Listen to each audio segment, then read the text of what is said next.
Hey guys, it's Emily Schaller, and you're watching the RoxCF Boltcast. Before we get started, there's a few things we need to go over. First off, nothing on this podcast should be considered medical advice. Medical advice should only come from your doctor. Views expressed on this podcast are solely opinions of the guest and not necessarily opinions of myself or the RoxCF Foundation. So sit back, relax, and enjoy this episode of the RoxCF Boltcast. This episode of the RoxCF Boltcast is sponsored by Genentech.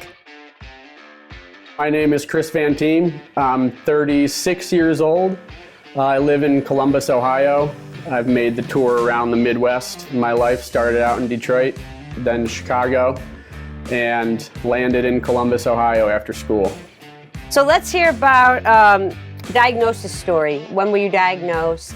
What was prognosis like? And maybe some of those early treatments that you can remember. So I'm 40, was diagnosed in 83, so I'm curious about how you got jumped and launched into the CF world. Yeah, so I was born in 86. I think I was diagnosed at 6 weeks officially. 6 weeks or 6 months is a 6, I don't remember which.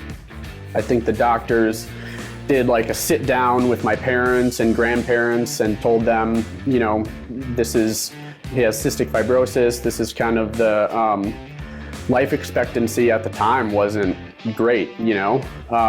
And so that was a pretty big shock to the family. My earliest memories of like treatments were kind of neutral, you know? I was just like, this is what I have to do. My parents did a great job at just kind of bringing that into every day. Like, this is just what we have to do. They didn't make a big deal about it, that I thought anyways. Maybe my siblings or my friends, you know, knew different. But yeah, it was what I had to do to stay breathing. Yeah, that sounds similar to me as well, right? Like friends and family learned how to do chest PT in case I went away or my parents went away. My brothers were good at it.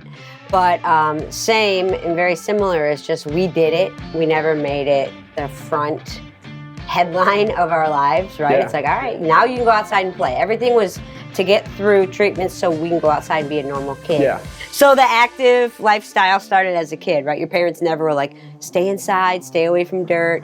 You were out playing, right, all the time. What sports were you into as a kid, and when did, like, any organized sports? So I started out in t-ball, as I think a lot of kids do. So we played t-ball, and then I got into baseball, little league, that kind of thing. But in high school, I got into wrestling. Yeah, that was a big one. That was during my sophomore year wrestling season. That was the first time I was over at a friend's house. And if you have CF, you know when you laugh, a big fit of coughing is coming right in the middle of it. And then everybody in the room looks like, hey, are you okay? Are you okay? And the first time that didn't happen, I was in the middle of wrestling season. And I was in a room with friends, and I was like, why is this, like, that was weird. This has never happened before.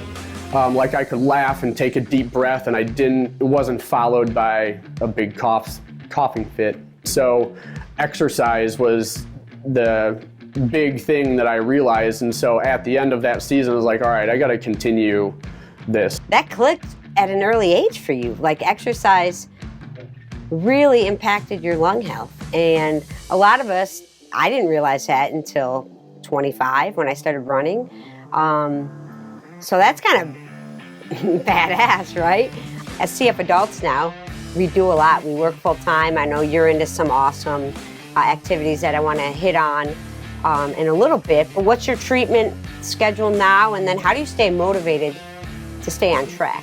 I do 3 breathing treatments in the morning. I'll do 1 in the middle of the day, and then 2 or 3 in the evening. So I've kept that pretty steady, and I have, you know, my breakfast pills and my dinner pills, and then enzymes whenever I eat. I want to live life, man. There's a lot to do in this world. So I think the biggest motivator is just to stay healthy so that I can do all of the things that I want to do. You know, I kind of think of it simply as do the things you need to do so you can do the things you want to do. I set a goal for myself in 2012 to do 1 triathlon in every state. And that's when I got more into running, I would say. But even then, I was doing, you know, a few miles here and there. I think 5 miles was the furthest that I had run at the time. And when I started modulators a couple years ago, my longest run that I had done up to that point is now my everyday distance. There are a lot of people with CF that aren't able to do what I'm able to do, or that have passed away, and I'm very aware of you know, the illness that still exists and the mortality that the disease presents. And so I kind of feel this responsibility to people with people with CF to push myself and get every drop out of life. Yeah, that's a big motivator behind the, you know, do what you need to do so I can do what I want to do.